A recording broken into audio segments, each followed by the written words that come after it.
This seems so simple, but it's worth stating. What is structure? Structure is how you do the things that you do. I'm not speaking of church culture or church style.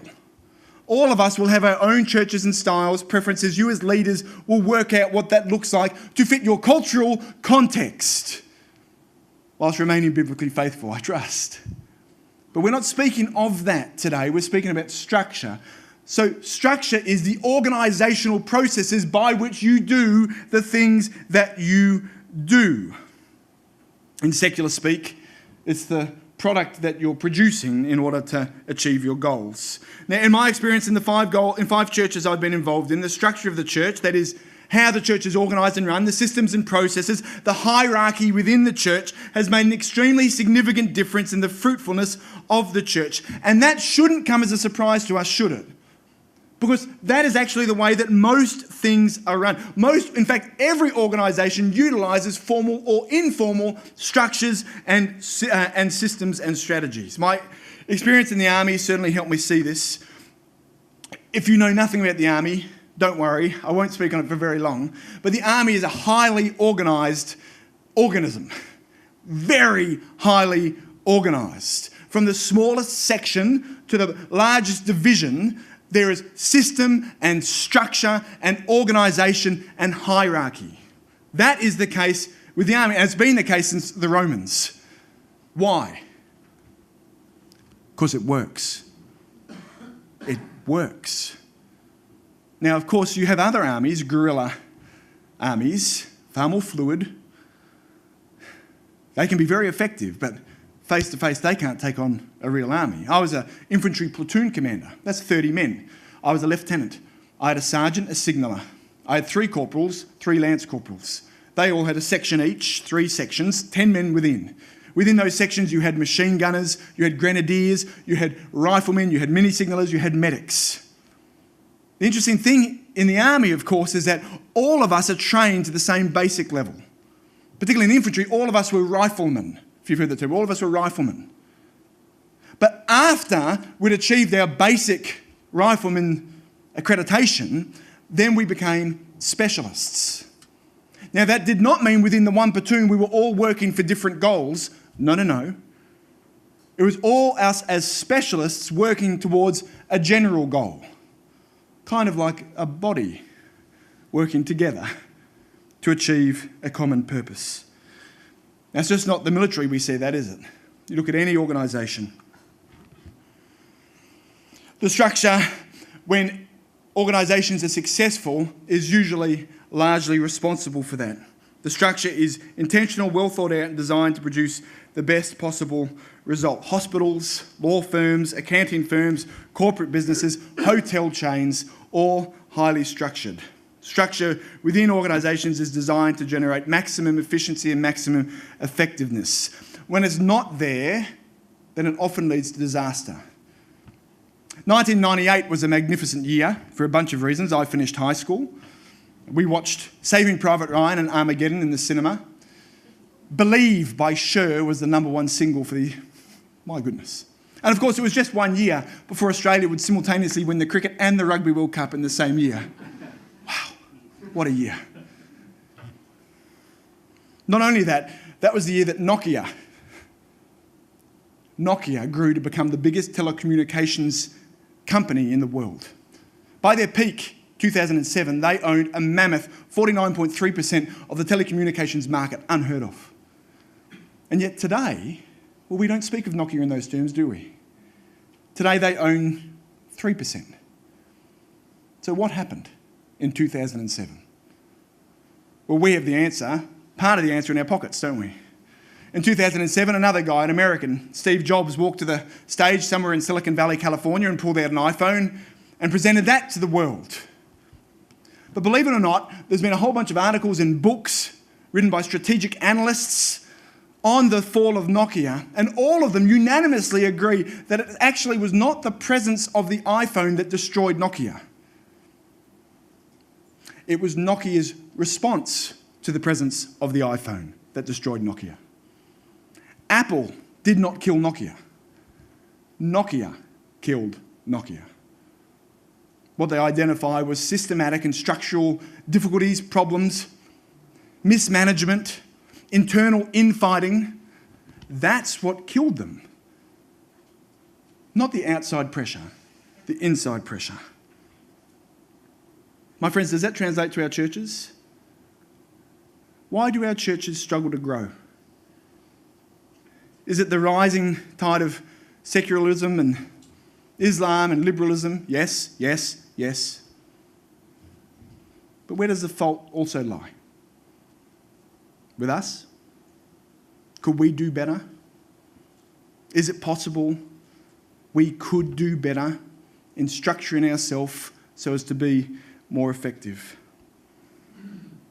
The churches I worked with or attended, which were small, tended to have a very fluid structure. Fluid, i.e. minimal. It's not structure didn't exist, it just wasn't thought through. They had a 100-day plan, but not a 100-year plan. They knew what was happening this Sunday, but not 5 years down the track. They didn't think that way. However, the churches I worked with or attended, which were large, always had a very formal structure. The organisation of the church was very intentional and very thought out, very strategic, but more important than that, they did not develop these structures when they got large. They always had these structures.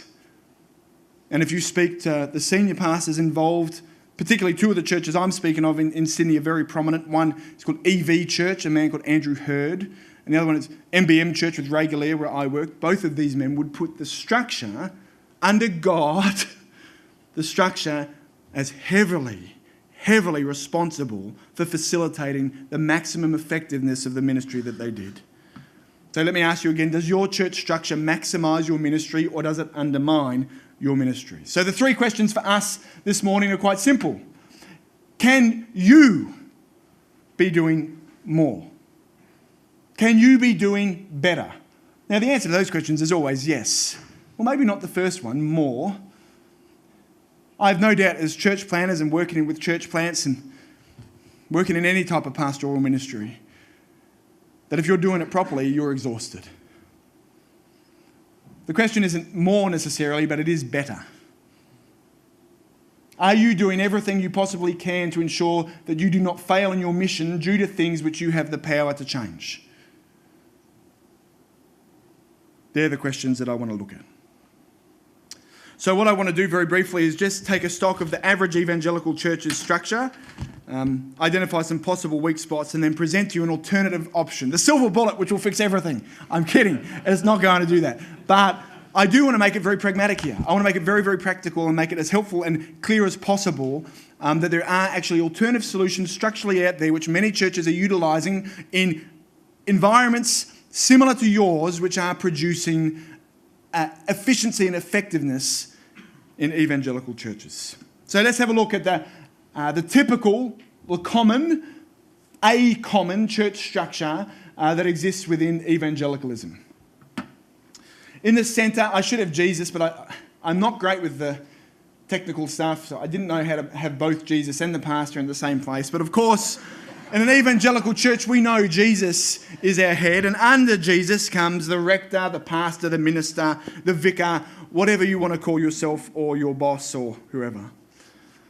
What are the roles and the responsibilities of the pastor, the rector, the vicar, the minister? Well, you know them better than I would, but they are, of course, endless. Preaching, teaching, writing Bible study material, evangelism, pastoral visits, counselling, budgeting, administration, planning, rosters, special event planning and organisation, overseeing other staff, overseeing potentially children and youth ministries, overseeing ministry volunteers, not to mention parish council, elders board, whatever type of church governance you utilise, diocesan or AME responsibilities.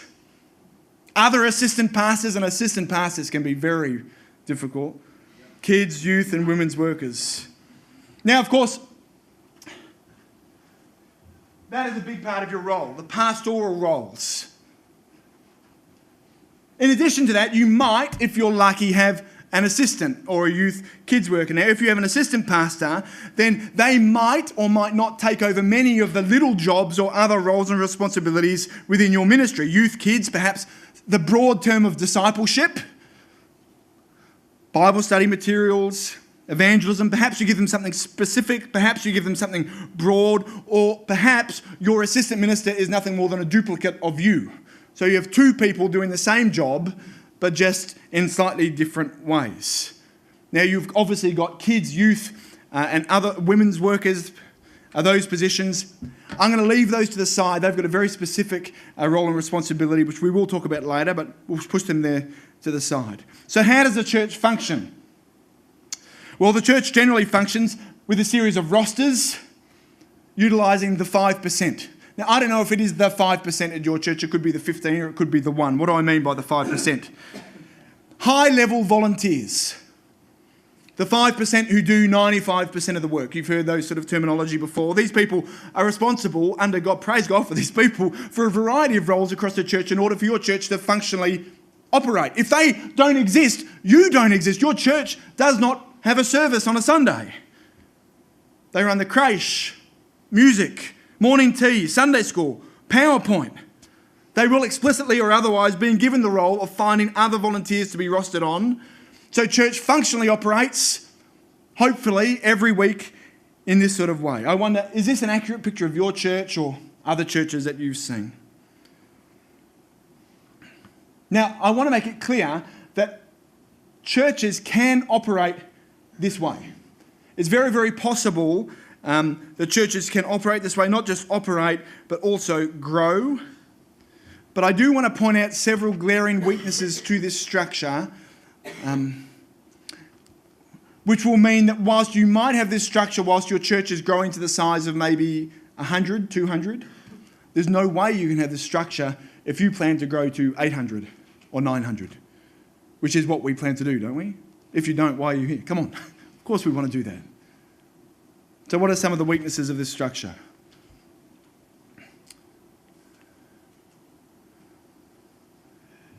The biggest weakness is you. You see, the church style, the church culture, the church structure, the church direction entirely revolves around you as the rector, pastor, minister, vicar, whatever you call yourself. And that means that growth of the church is harnessed or aided according to your capacity. If you have a very large capacity, then you can drag a church up and grow it. However, you can only grow it to a certain size by your own capacity. And if your capacity is distracted, you're only part-time, or perhaps you're not just gifted in the way that means you've got a huge plate for capacity, that means growth can only grow as big as you allow it to grow. It's all dependent on you. Not only that, but growth is dependent upon the gifts of the pastor. Perhaps more accurately, let me say, church will reflect the strengths and weaknesses of you as the pastor. So if you're a gifted evangelism, then your church will become a magnificent evangelistic hotspot. However, by doing that, well, the things that you don't love and you don't really, that you aren't gifted in, hospitality or any number of other things, those things will fall by the wayside. What that will mean is that your church is deficient in some areas and strong in others. There's other parts of this as well. I could go on and on and on about other things, but the 5% doing 90% of the work is an enormous problem. You see, what it means is that the 5%, praise God for the 5% of our churches, but how do they get after a while? Exhausted, run down, unappreciated, disgruntled, discouraged. Have you ever been one of the 5%? You probably have. That's why you're in ministry, many of us. Not only that, here's what I believe is the biggest problem. Your church service, for example, on a Sunday becomes completely output focused. Do you know what I mean by that? You need something done on a Sunday. Church must happen. We must have creche. We must have morning tea. There must be music. There must be PowerPoint. Oh, John can't do it this week. Mary, can you please do music this week? Yep, okay, great. Oh, the roster's there. Okay, Julie and Tim are on this week. Good. Yep, you guys good? Fine. Yep, good. So your Sunday ministry, for example, is entirely about the functional output of your Sunday ministry. What that means is the people serving, they're not maturing and growing. It's not about their spiritual active service, as the Bible makes it clear you and I as pastors are to promulgate amongst our congregations. It becomes primarily output focused. Now that's just on our Sundays, but our Monday to Saturdays are really not that much different either.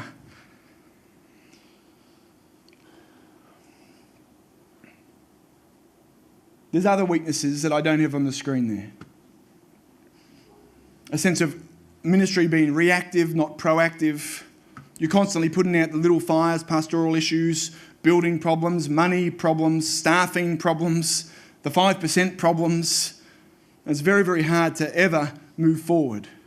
As more people, God willing, come to your church, well, how do you get them into serving? How do you get them into evangelism? How do you get them into Bible studies? Well, it all becomes about you and your capacity, or if you've got high-level volunteers, it becomes about them. You're harnessed. So in a nutshell, what do you have? You have a church where the minister does the majority of the work, much of it administrative and menial.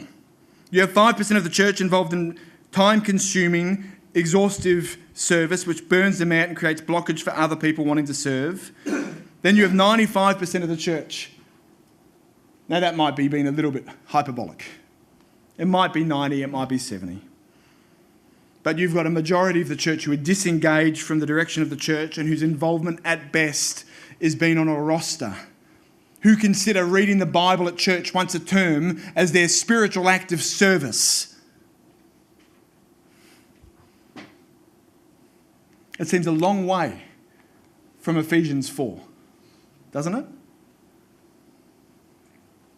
So Christ himself gave the apostles, the prophets, the evangelists, the pastors and teachers to equip his people for works of service, and it's not a full stop after that.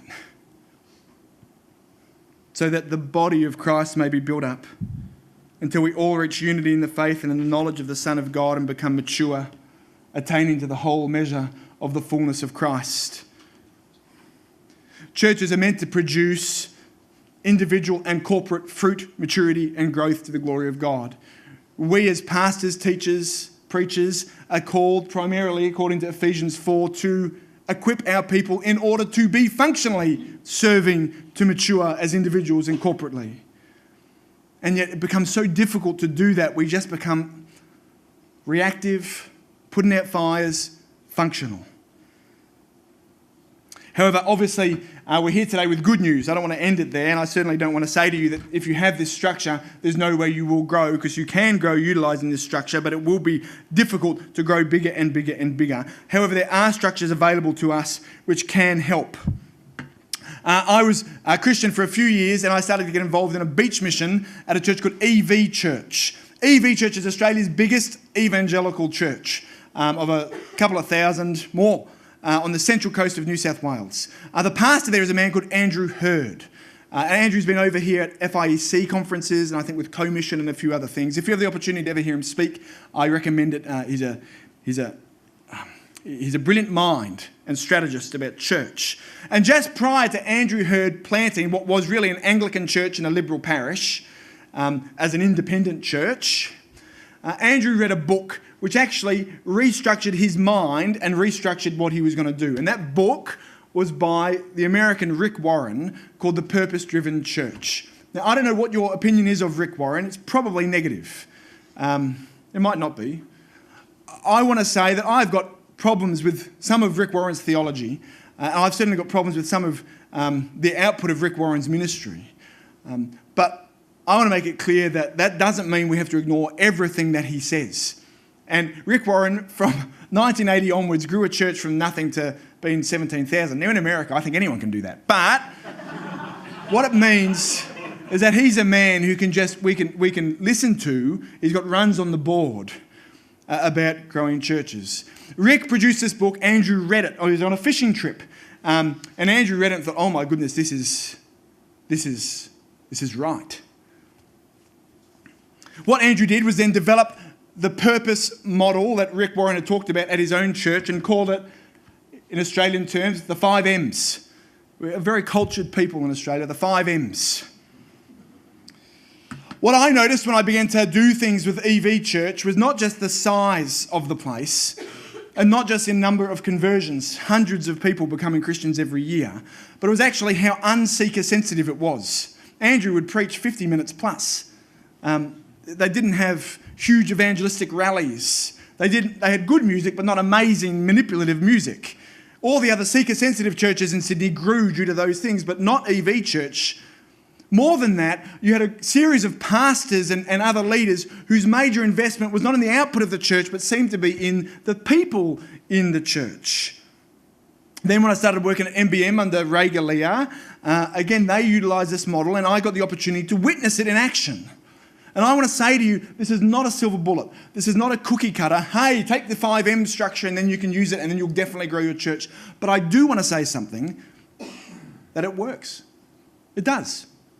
That this structure and way of thinking about church, I've personally found to be enormously helpful, at the very least in my own mind, of thinking through what I should be doing, let alone structuring our church so that primarily I'm training and equipping God's people for acts of service, and then seeing church grow in health and then in growth. So let me explain this structure to you. Now I have 15 minutes to go. I'm going to be quick, but let me explain it. To understand it, you need to think of the individual.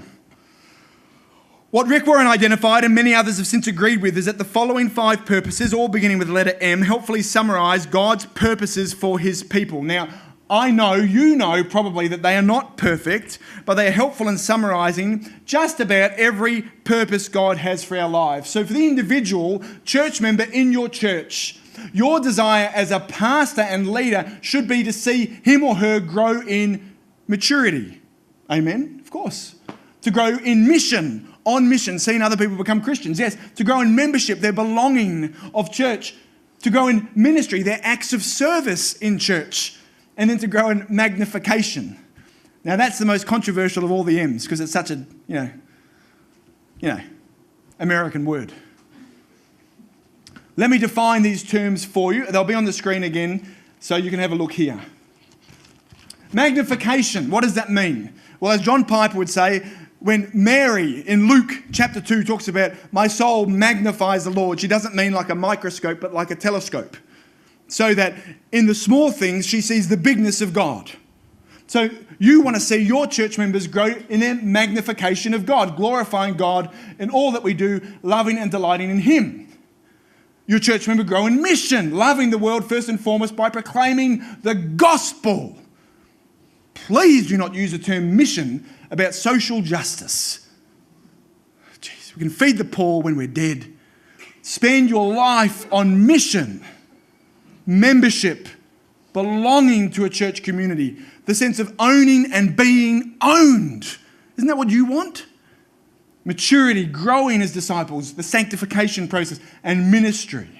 So that's God's purposes for his people. I can see you busily writing. I want to promise 2 things. I'm more than happy to send this PowerPoint out and every other writing I have on it to you to prevent you from having to write down everything.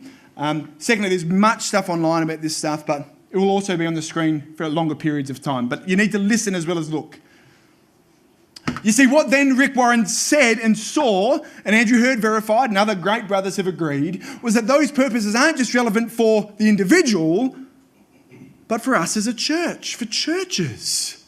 As churches, that should be what we are seeking to do corporately. To be a church on mission, amen. To be a church where people can serve in ministry.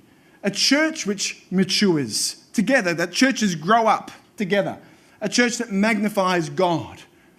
And a church which is full of people who own the church and who are owned by it. So you have those 2 mindsets in your mind. This is what I want for the individual. This is what I want for my church. Now you might think, well, that's all vague and wishy-washy. What's that got to do with structure? Well, you see, my friends, most helpfully of all, these 5 purposes have proved to be an extremely effective way of structuring your church to ensure that you're working towards growing your church in each of the purposes. Let me explain. These 5 purposes are actually 5 individual portfolios that summarise all of our ministries. And what that means is that every ministry you do should be able to fall under one of these portfolios. If it doesn't, then why are you doing it? And if you are doing things which are actually outside the structure of church, but are doing these things, you need to bring them within your structure. Your structure. Let me try and explain that a bit clearer. So God's purposes for his people.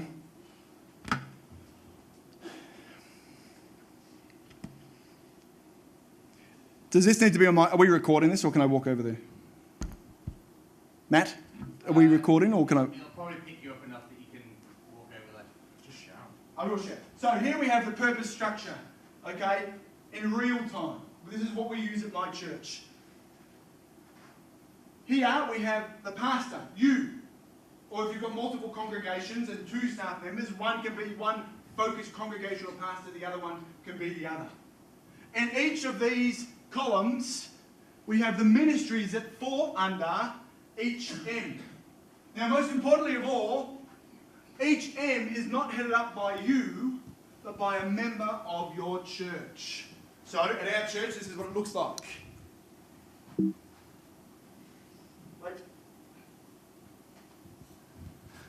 So Dave, believe it or not, 4 of these guys are called Peter. And I just changed their name for the slide because it would have been really confusing for you to see all these guys called Peter. Oh dear. It's true though. Man, Peter, very popular name in Northern Ireland.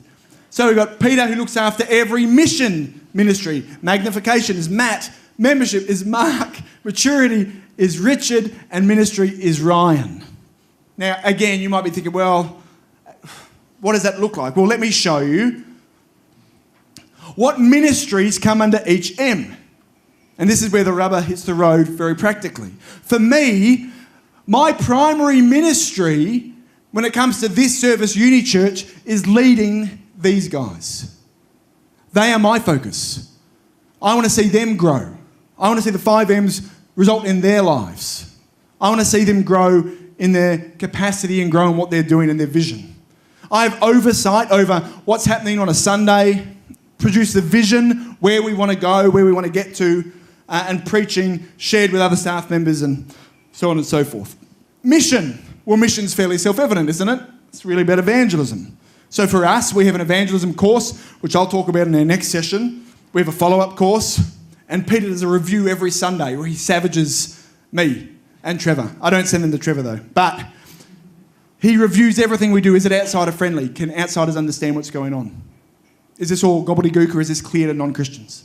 Magnification. That is really looking at music. From the beginning of the service to the end of the service, everything that happens within there, and just the natural flow of that is music. So Matt looks after, it's actually Peter, but Matt looks after music teams, song selection, sound desk, PowerPoint, service leaders, prayers, readers. Mark, how that is Mark. Mark looks under membership. Membership is owning and being owned, belonging. So welcome team, setup team, supper team, social team. Maturity, Peter. Richard. Growth group leaders, conferences, bookstalls, one-to-one. Ministry, Ryan.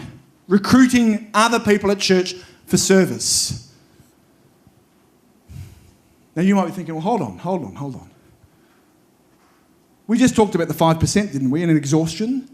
How are we getting 5 people from our church to run all these ministries? But here's where the 5 M's, I think, proves itself. Let me show you another example.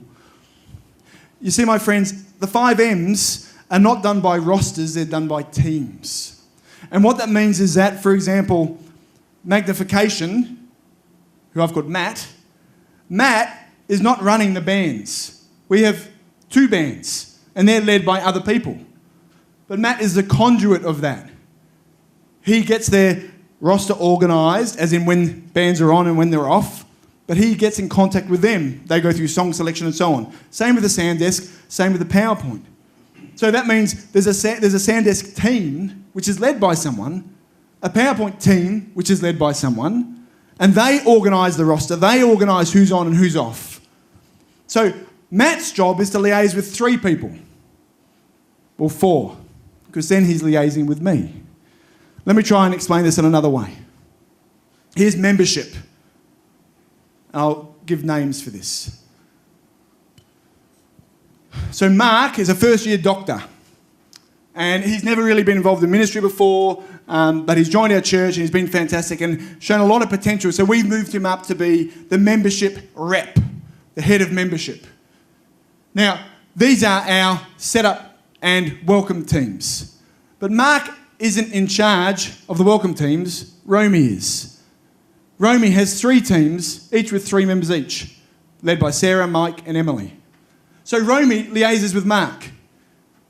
Xander, again, team members, team leaders. Jeremiah, social team. And that one is supper team, and that's Amy. So Mark's role is to liaise with these people, to lead those people, to grow them. Xander's role is to liaise with these guys, to lead them, to grow them. My role? I liaise with those 5 guys. So what's my week look like? What's my month look like? We have a group meeting once a month. All 6 of us there together. I will then try and meet up with these guys one-to-one once a month. Talk about how they're going. They are to do the same thing with their team leaders. Across the space of a month, to meet up one-to-one with their team leaders. Their team leaders are to meet up one-to-one with their team members once a month. Does it happen? Nah. But that's the idea. That's the ideal. If it happens 50% of the time, which I think it does, you immediately begin to see fruit. You see, this is the difference between teams and rosters. Rosters are primarily functional. We need morning tea, so here's the people we ask to provide food. Sometimes, of course, you need to do that. But teams-based ministry is not functional, it's purposeful.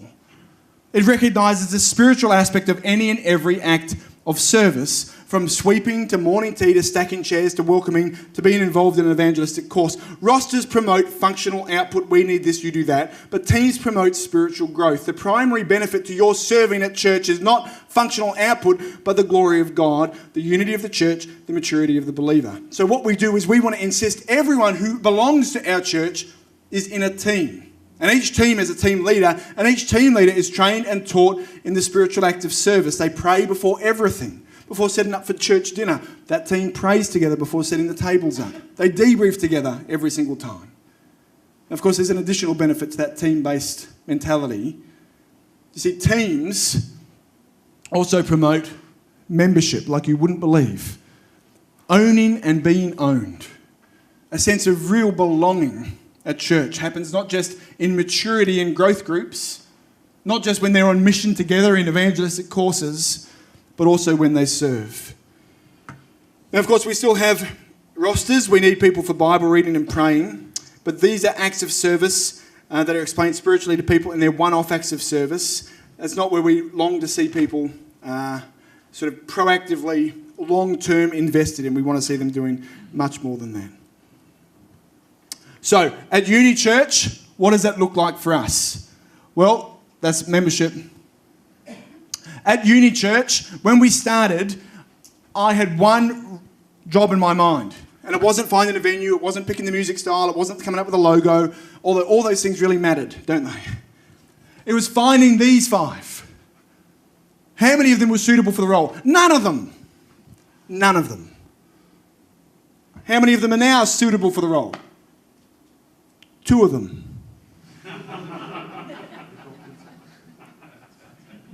Neither of them are called Peter, too. The other 2 who aren't Peter. But that's okay, because my priority is to invest in them, to lead them, to grow them. That's what I want to see happen. For them, what's their priority? Leading the other leaders. At Uni Church, what that has meant is a bunch of teething problems. Teething problems with growth groups, teething problems with music team, teething problems in every single element. But what has turned our church from being a church which really didn't experience growth to a church which is now healthy is the overall missional aspect of church structure. You see, the more church is structured, anecdotally in my experience, the healthier the church. And the healthier church, the more the members in that church love their church. Let me ask you the question, how are you going to grow your church the most? Door knocking? it's a great thing to do. Walk-up evangelism, great thing to do. Leaflet dropping. Spending $2 or £2 on Facebook to do that. Yeah, sure. But you are never going to grow your church as much as if your congregation buy in. They are the ones who will grow your church. The more your congregation loves church, the more they will tell people about church. The more people will come and then subsequently love church as well. They'll get connected, they'll get involved. Now I've gone overtime here. I know we're into lunch. Very, very quickly. You might be thinking you don't have the leaders to make this work. Can I just say very quickly, you don't, but you can. That's your job, to invest in them, to grow them.